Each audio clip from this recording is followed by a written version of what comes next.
اچھا لباس پہنوں. میں قیمتی نہیں پہنتا ہوں، قیمتی لباس نہیں پہنتا، اچھا پہن. وہ کدھر گئی موطا؟ باب ما جاء فی لبس الثیاب للجمال بہا.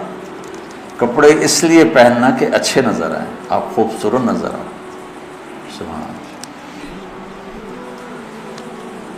ہمارے یہاں پتہ مولوی کے بارے میں کیا تاثر ہے؟ اس کے میلے کپڑے ہوں اور وہ پرانی سائیکل پر چڑھا ہوا، اس کا مڈگارڈ بھی کوئی نہ ہو اور اس کی بریکیں بھی کوئی نہ ہو اور وہ پاؤں سے بریک لگاتا ہو. یہ تو ہے مولوی. اور جس کے کپڑے اچھے ہوں، گھر اچھا ہو، سواری اچھی ہو، وہ مولوی ہے ہی. مجھے ایک نوجوان نے پکڑ لیا، تم کیسے مولوی؟ اتنی بڑی بڑی گاڑیوں پہ چڑھتے ہو اور اتنے تمہارے پاس جائیداد ہے، اور مولوی تو سائیکل پہ ہوتے ہیں. یہ انگریز نے تاثر بٹھایا ہماری نسل میں مولوی کے بارے میں. تو میں مہنگے کپڑے نہیں پہنتا ہوں، میں صاف ستھرے کپڑے پہنتا ہوں اور صاف رہنے. اب میں جب مدرسے آتا ہوں آپ کو دیکھ کے میری طبیعت خوش ہو جاتی ہے کہ سارے ماشاءاللہ اجلے اجلے نظر آتے ہیں، اور کوئی ماشاءاللہ نسواری کوئی نہیں ہے.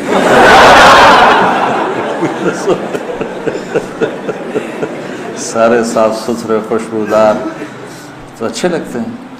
اور خاص طور پر جب آپ گھر جاؤ جن کی شادیاں ہیں، بہت اپنا خیال کرو. حضرت عبداللہ بن عباس نے فرمایا انا اتزین لزوجتی کما احب ان تتزین لی. حضرت عبداللہ بن عباس نے فرمایا جیسے میں چاہتا ہوں میری بیوی میرے لیے میک اپ کرے، میں بھی اپنی بیوی کے لیے میک اپ کرتا ہوں. اور اللہ کے نبی نے اللہ کے نبی نے واضح فرمایا تزینوا لنسائکم، اپنی بیویوں کے لیے زیب و زینت اختیار کرو. یہ عین دین ہے. اگر اللہ نے دیا ہے تو یہ ایک حدیث ہے کہ ایک صحابی کو بھیجا، وہ گئے ہوئے تھے اونٹ چرانے. ثم ادبر یذهب فی الظہر وعلیہ بردان لہ قد خلقا. وہ جب صحابی واپس، پیچھے لمبی حدیث ہے، صحابی واپس آیا تو دو پرانی چادریں ان کے اوپر تھی. فنظر رسول اللہ صلی اللہ علیہ وسلم الیہ فقال اما لہ ثوبان غیر ہذین. تو آپ نے کہا اس کے پاس اور کپڑے کوئی نہیں ہیں، اس نے سے پرانے پہنے ہوئے ہیں. قلت بلا یا رسول اللہ لہ ثوبان فی العیبۃ کسوتہ ایجاہما. میں نے کہا یا رسول اللہ اس کے عیبہ، وہ بیگ کو کہتے ہیں، بیگ عیبہ، یہ چھوٹا بیگ حقیبہ، اس کے بیگ میں ہیں کپڑے دو، میں نے اس کو دیے ہیں. تو قال فادعوہ فمرہ فلیلبسہما. اپنے فرما سے بلاؤ اور اس سے کہو کہ وہ کپڑے پہنے. قال فدعوته فلبسهما ثم ولى يذهب فقال رسول الله صلى الله عليه وسلم أليس هذا خير له ما له ضرب الله عنقه. آپ نے کہا اس کی گردن ماری جائے، کیا ابھی اس میں یہ خوبصورت نظر نہیں آ رہا؟ فسمعه الرجل فقال يا رسول الله في سبيل الله. آپ نے تو مذاقن کہا تھا، تو انہوں نے کہا یا رسول اللہ پھر اس کو آپ دعائی دے دیں کہ میری اگر گردن ماری جائے تو اللہ کے راستے میں ماری جائے. تو فقال رسول صلی اللہ علیہ وسلم فی سبیل اللہ فقتل الرجل فی سبیل اللہ. تو صاف ستھرا رہنا، اچھا رہنا، لوگ آپ کو پسند کریں. آپ کا پہلا تاثر لباس کا ہوتا ہے. خاص طور پر جو شادی شدہ لوگ ہیں، اپنے آپ کو آراستہ رکھو. کسی جگہ جانا ہو، میرے نبی نے کپڑے الگ رکھے ہوئے تھے وفود سے ملنے کے لیے، تھے کہ نہیں تھے؟ تو یہ تصوف کی لائن سے آئی ہے راہبانیت، کہ وہ حضرت کے تو پیوند لگے ہوتے ہیں اور حضرت تو مٹی کے پیالے میں ہی کھانا کھاتے ہیں. وہی یہ حضرت کی باتیں حضرت کے پاس رکھو، وہ دیکھو جو میرے نبی نے بتایا اور کر کے دکھایا. حضرت تو سب کے الگ الگ. میں تمہیں سیرت سے جوڑنا چاہتا ہوں. اکابر کی عظمت کے بغیر دین مکمل نہیں. یاد رکھو، اللہ معاف کرے کہ میں کسی بھی اکابر امت کی توہین کروں، لیکن اکابر امت کتنے ہی بڑے کیوں نہ ہوں، نمونہ صرف نبی کی ذات، آئیڈیل صرف نبی کی ذات. لقد کان لکم، پھر آگے فی، سبحان اللہ، ایک لقد پھر لکم اور فی رسول اللہ ہے. ایک ہی ہستی ہے جس کے پیچھے چلو گے تو منزل ملے گی، وہ ہیں محمد مصطفیٰ.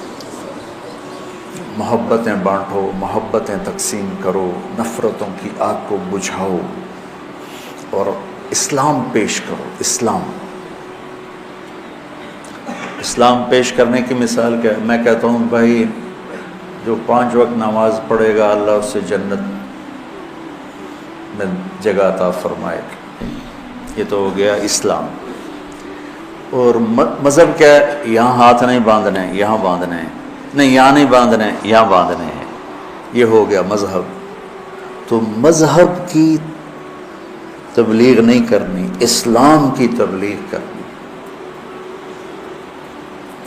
اپنی ذات کے لحاظ سے میں بار بار دہراتا ہوں کہ میری بات کو کوئی غلط نہ لے جائے. اپنی ذات کے لحاظ سے ہم امام ابو حنیفہ کے فتویٰ کو مانتے ہیں، اور امام ابو حنیفہ کے مذہب کی وہ تعبیر جو اکابر دیوبند نے کی ہے اس کو ہم راجح مانتے ہیں. راجح یعنی زیادہ صحیح مانتے ہیں. باقی سب کی عزت کرتے ہیں، سب کا احترام کرتے ہیں، سب کو سلام کرتے ہیں.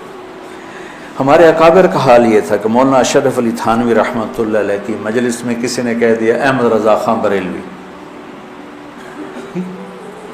تو حضرت تھانوی اس پر شدید ناراض ہوئے. حضرت تھانوی کے ہاں تو فوری پکڑ ہوتی تھی نا، اتنے بڑے عالم کو اس طرح بے ادبی سے پکارتے.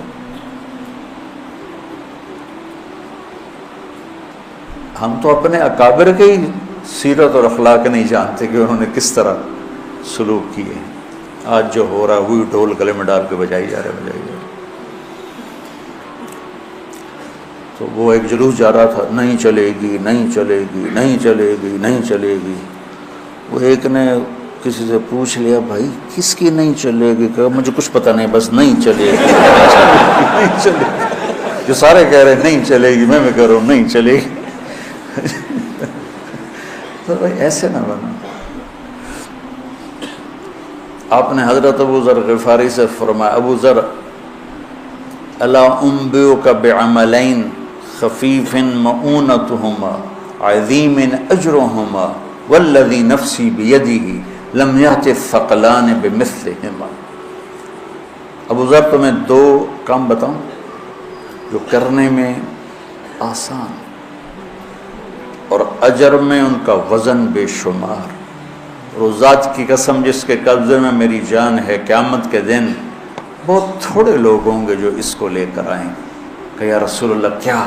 کہ ایک زبان اور ایک اچھے اخلاق، ایک چپ رہنا. السکوت، آپ نے کہا سکوت. آپ کا سکوت سے مراد یہ نہیں تھا کہ بات ہی نہ کرو، شر میں تمہاری زبان ساکت ہو جائے، اور اچھے اخلاق. ابو ذر رضی اللہ عنہ نے اس حدیث کو ایسے پکڑا کہ اس کے ظاہر کو ایسا پکڑا کہ ایک مہینہ گزر جاتا تھا کسی سے بات نہیں کرتا. ایک مہینہ، اتنی احتیاط فرمائی. اور پھر اللہ کے نبی نے کہا کہ میرے صحابہ میں 4 آدمی ایسے ہیں جن سے اللہ پیار کرتا ہے. وَعَلِيٌّ مِّنْهُمْ وَعَلِيٌّ مِّنْهُمْ وَعَلِيٌّ مِّنْهُمْ. آپ نے 3 دفعہ فرمایا اور علی ان میں سے ہے، اور علی ان میں سے ہے، اور علی ان میں سے ہے. تو کون ہے یا رسول اللہ؟ آپ نے کہا علی، سلمان، ابو ذر اور مقداد. تو ابو ذر ایسے اوپر گئے کہ اللہ تو سارے ہی صحابہ سے محبت کرتا ہے. وَكُلًّا وَعَدَ اللَّهُ الْحُسْنَى، سب کے لیے جنت کا وعدہ ہے. لیکن یہ 4 کا خاص طور پہ نام لے کر فرمایا. پر حضرت علی کا نام 3 دفعہ دہرایا اہمیت بیان کرنے کے لیے. بچوں میری یہ زندگی بھر کی نصیحت ہے، صرف اس درس کی نہیں، کہ اپنی زبانوں پہ قابو رکھنا. جہاں رشتے قریب کے ہوتے ہیں نا، وہاں زبان پہ قابو پانا مشکل ہوتا ہے.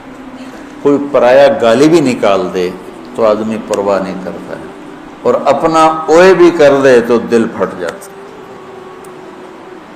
تو اپنوں میں پھر خاص طور پر بعضوں کی شادیاں ہو چکی ہیں، بعضوں کی ہوں گی، بیوی اور خاوند کے رشتے میں بچوں محبت کو باقی رکھنا اور حسن سلوک کو باقی رکھنا اور میٹھے بول کو باقی رکھنا، یہ تمام رشتوں میں سب سے زیادہ اہم اور افضل ہے۔